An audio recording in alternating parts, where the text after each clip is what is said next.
right, so Jason, thank you for taking the time. Of course, bro. Thank you. How are you?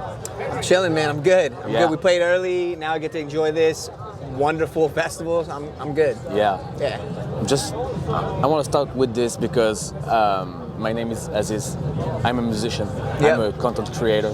Like you, I'm a punk rock kid. Yeah. And I would like to say thank you because, as you may know, people like us are not really treating well. Yeah. And I want to say thank you because when you stand in front of the crowd like this and you have these words, it had a really good impact on me. Thank you. I'm like, damn man, that's my Thank you, boy. bro. Thank you. So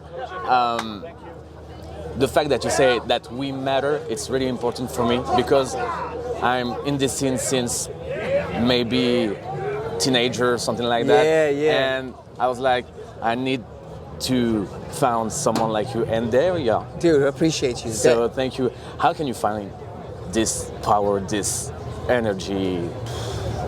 I mean, honestly, bro, like it has a lot to do with what you said, right? Like for so many years, feeling isolated, feeling I'm in this esoteric space where I'm not actually being seen. Like if you're like the misfit in misfit culture, Yeah. you know what I'm saying? Like this subculture that you're supposed to be alternative and you're supposed to be able to find, accepting of everybody.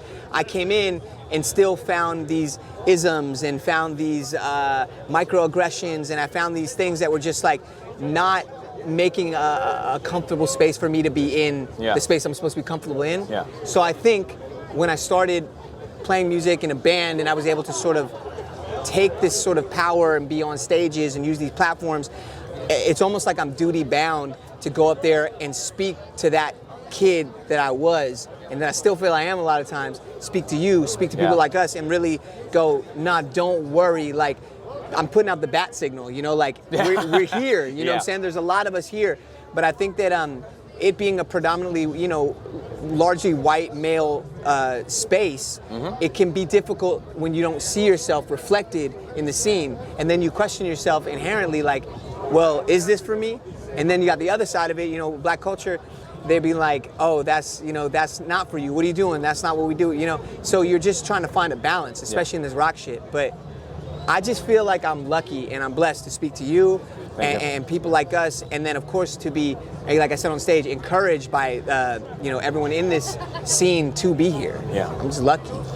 Thanks, man. Yeah. But I follow you since Let Live. Oh my God! Hell yeah. That's what's up. So I know your work, and I really like you. Thank you. But bro. it seems like with Fever 333, you put the band that you had in mind. Yeah, that's exactly right. But with this new era, with the white dresses and stuff like that, it seems like we got another level. Can you talk more about this? And what happened between strength in numbers and to today? now? I just really feel as though there is a mission from the beginning, right? There's a purpose and there's a reason that this band started. And it goes beyond any one person, goes beyond me, goes beyond anybody on that stage, anyone on the teams. The mission is the most important thing, the mission and the art. And so for me, it was just making sure that mission and that art and these statements and these movements were focused on in a way that were not compromised, in a way that were, I don't want to say exalted, but that were celebrated and expanded. And so to me, it is truly all about the mission. And so with that being the case, and here we are now with the band I'm with now, Thomas Bridgen is literally one of the greatest drummers of all time. Yeah, he's one of my favorite drummers of all time, and I've been following him since I was 18 years old. Oh, yeah. Brandon is an old friend of mine who I've known, the brother in the scene. We kind of connected on that, being like, oh, you too?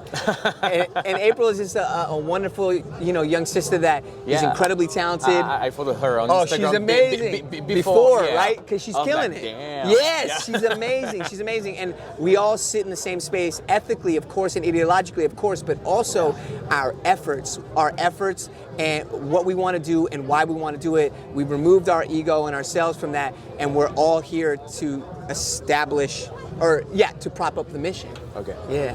That's a great reason. Thank you, brother. So, like I said, I really like your work, so I follow you on most of the time on Instagram. Yeah, thank you. And you, this kind of guy who open up a lot. Yeah. You sharing your thoughts and Yeah. stuff like that. And do you think it's a therapeutic thing, or do you need that, or because you know sometimes artists just read his music and Yeah. that's it. But you're more like beyond that.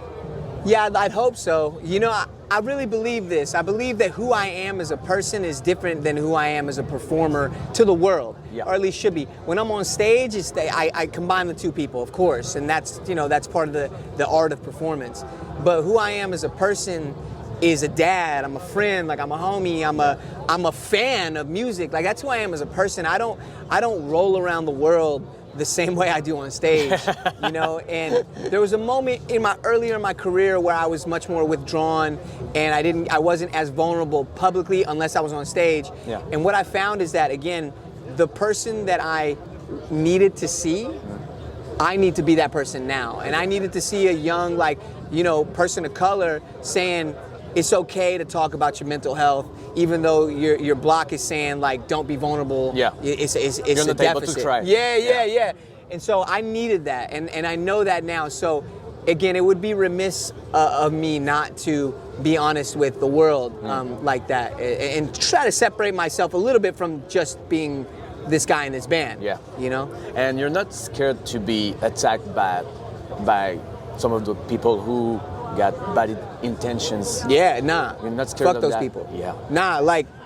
I mean, nah, because they're all there, right? Like, that's what it is. That is literally what it is. And what they want for all of us is to be afraid. That is the biggest tool that is used against us, is fear. And once we understand that we are so much more powerful than the fear that has been institutionalized and put in front of us, once we understand that, you can rid yourself of that fear. And understanding, again, when you remove yourself from what you're doing and make the mission the most important part, that is, I am simply just a vessel. I'm simply just a cog in that machine. I'm simply just a tool for the mission. So, and to be super honest, if we're gonna be super real, like whichever camera, most of those people are bitches. Like, most of those people are just fucking, like, afraid, insecure. Yeah. And you know what? I want to send love to those people, because it's probably a sad existence, you know, to be that hateful, and that, you know, they're probably afraid in themselves. And the internet has emboldened people because they don't have to be responsible for their energy. Yeah. You know what I'm saying? So my belief is you should always try to carry the same energy on and off screen, and that's what I'm doing. But I also, again, I want to make a space to have those conversations with those people. Yeah. But if they don't want to do that, then you a bitch. Yeah. I'm sharing the same thoughts, so here's that. Yeah. Because as a content creator, I'm facing a lot of hate. So you know, the place where I am now, it's really difficult to read some of the comments and stuff like that. Right. So, but the thing is, during the intro, we can hear some Tupac. Yeah. We can hear Chic. Yep. Or Slayer. Yep. Where are you between all of this? Right in between. Yeah. That's it. Yeah, that's me growing up.